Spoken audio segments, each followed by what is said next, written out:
안녕하세요. 유한타증권에서 반도체 담당하고 있는 백기련입니다. SK하이닉스 자료 말씀드리도록 하겠습니다. 4분기 실적이 이번 주에 공개가 되었습니다. 일단 4분기 전사는 적자 전환했습니다.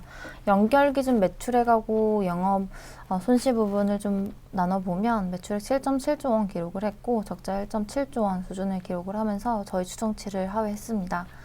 살펴보면 이제 디램하고 낸드 모두 재고 평가손이 좀 반영이 되었고 전방의 수요 부진이나 재고 조정 영향으로 메모리 반도체 ASP가 기존을 크게 상회했다라는 부분이 실적 부진의 주요한 원인으로 봐주시면 될 것 같습니다.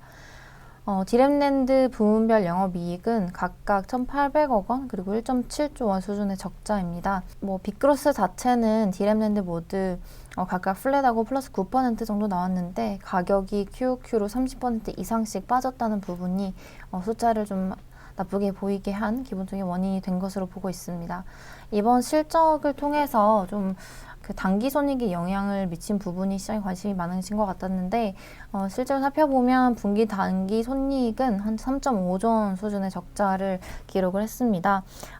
원인이 한 두 가지 정도 되는 것으로 보여지는데 일단은 동사 장기투자자산 계정으로 분류가 되고 있는 키옥시아 자산 재평가 손실이 한 0.6조 원 정도 반영이 된 것으로 파악이 되고 있고 두 번째로는 낸드 시황 악화에 따라서 이제 재작년에 영입한 솔리다임 영업권 상각 등으로 무형자산 손상이 1.6조 원 수준 발생한 것으로 파악이 됩니다.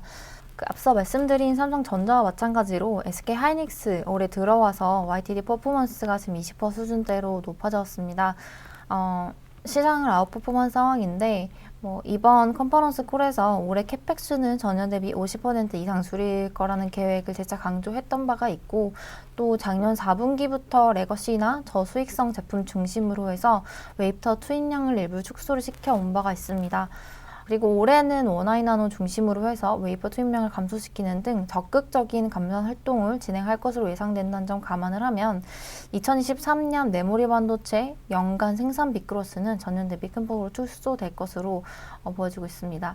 앞서 이제 자료에서 말씀드렸던 삼성전자에 대한 감산 활동 그리고 SK하이닉스가 적극적으로 진행하는 이런 부분을 감안했을 때는 메모리 업체들도 이제는 3사, 디램 주요 3사가 동시에 적극적인 감산 활동을 진행을 하고 공급 조정을 할 의지가 충분하다라고 해석을 해볼 수 있다는 부분이고 이렇게 하면 23년도 메모리 반도체 빅그로스는 결국 제한적인 수준으로 증가를 하면서 수급 개선 가시성이 확보되는 구간에 이제는 접어들 수 있다라고 보여집니다.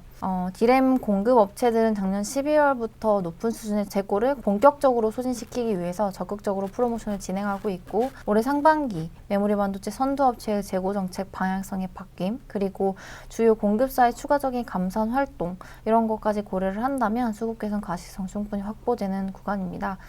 수요단에서 보면 23년 모바일과 서버 쪽 디램 컨텐츠 그로스가 그리고 이 회복 시그널이나 동사 방향성이 회복 방향성이 동사를 포함한 반도체 업종 주가에 긍정적으로 작용할 것으로 기대를 할 수 있습니다. SK하이닉스 자료 여기까지 말씀드리겠습니다. 감사합니다.